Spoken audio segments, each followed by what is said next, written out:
County of Berks has been a great supporter of the Colebrookdale Railroad, and today we came to see the freight part of it.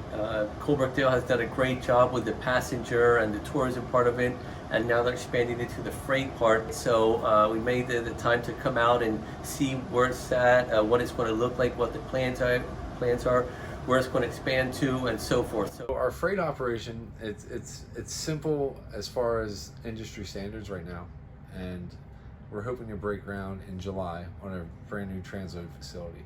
It's going to give us a runaround track, which will be able to move cars more effectively than having a single track like we have now. We're also going to be creating a large dumping pit, which we can bring one freight car over a dumping pit and empty the entire car at one time. We're looking at having 3 to 4 new spurs at the transload yard, which are different areas where we can place cars for different customers.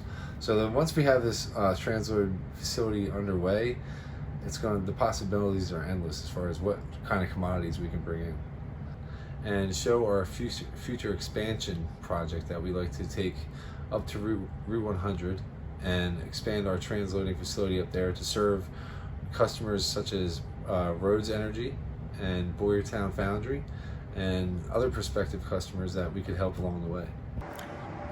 Currently our trucks are driving about 45 minutes to load propane onto their trucks.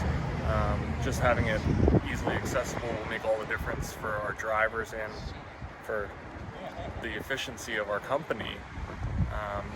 And just also expanding the railroad is great for the community as well, so it brings more possible customers to the community. There's definitely a demand. As the fuel prices are rising and trucking availability has become less over the past year, rail is becoming a more suitable alternative other than trucking. For instance, one of our customers currently is shipping to Boyertown from Alabama by truck, which is not economically feasible, in a business situation. So one rail car equals 4 truckloads. So if you do the math, you're going to figure out that rail is definitely going to be a savings for them. I mean, some of the questions are, is rail freight service back to stay? Because we want to make sure that the county is supporting this. We're supporting it through the redevelopment authority. We want to make sure that it's a good investment, that it's a sound investment, and we also want to make sure that it's an investment in this area as well. So I came here as a partner who works with the railroad here to help in terms of seeing what business we can generate, what business we can grow, see what the plans were for the transloading operations. Very impressive, and I think there's a lot of opportunity here. We're looking to bring industry back to Boyertown. Now, manufacturing, as you heard, is going overseas. Well, they're making commercial boilers right here in Boyertown that ship all over the country, and they need supplies that are in Alabama. And if we can help connect those two companies, that's going to be bringing income to us. It's going to be bringing income to the foundry, and everybody's going to have a savings, which is business. As we've said during this tour, the excursion is great, it's phenomenal, but it needs sustainability. And the way to sustain an excursion rail is also to have it complemented with freight. And when the county got involved in the railroad back in 2009, our ultimate goal was to restore freight, to rebuild the vital industries in Boyertown. And that's really part and parcel of doing the freight expansion, is to pick up those customers who maybe decades ago had rail service but now can be restored. It's tragic that the rail was taken up where it was, but to put it back in place is a real godsend for this community, and actually having walk-to-work jobs. Like, the reason this town was built to start with was because the rail came to Boyertown, jobs grew up around here, and nothing better than to have jobs that are right down the street, good paying jobs, family sustaining jobs right down the street. And this is all a positive thing. So basically, to make this happen, what we first have to do is looking at where the old track used to exist. And by our tour today, we were able to identify different options of where the track used to go and where it could go for new transload locations. So right now, all the areas that the track used to run are still there. They're still available, and a lot of the land parcels are still available, so that we can take the track right up the same direction that it used to lie. Now there's a couple different places where we like to make some improvements as far as sidings and transload facilities that will help improve the whole freight operation and give us access to Route 100.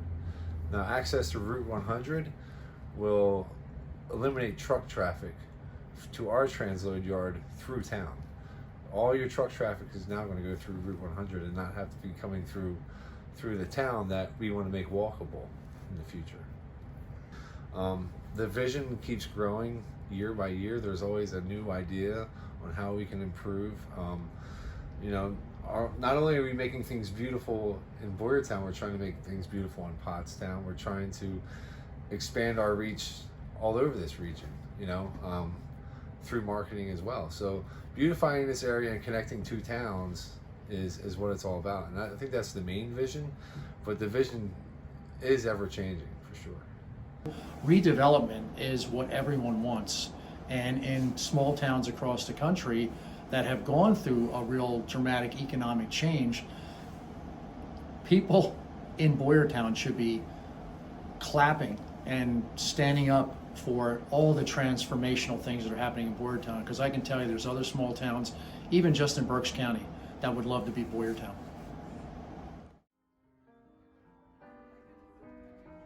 Alright, so this weekend on Saturday, starting at 10 a.m., we're going to have our rail bikes.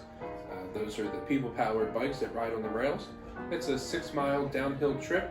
It takes about 2 hours to get to Pine Forge. Then you get a ride back uphill on our Doodlebug. Speaking of the Doodlebug, at 1 o'clock after the rail bikes, we'll be having a 2-hour excursion on board that. That takes you from Boyertown to Pottstown return trip with a historic narration. And then Saturday at 6 p.m. will be our Secret Valley Expedition dinner train. It's a 3-course meal, starts with salad and bread. The next entree choice is going to be chicken parmesan or pasta primavera that's finished with a cheesecake dessert. So for our Sundays run, that leaves at 1 o'clock from our Boyertown station, and we will be partnering with the Boyertown Ice Cream and Water Ice Factory as a business sponsor, and they will be offering build your own sundaes on board the Doodlebug during your 2-hour trip into the Secret Valley. There will be 3 different ice creams to choose from, a ton of toppings, and you'll get to make your own sundae and enjoy that while going down the tracks on the Doodlebug.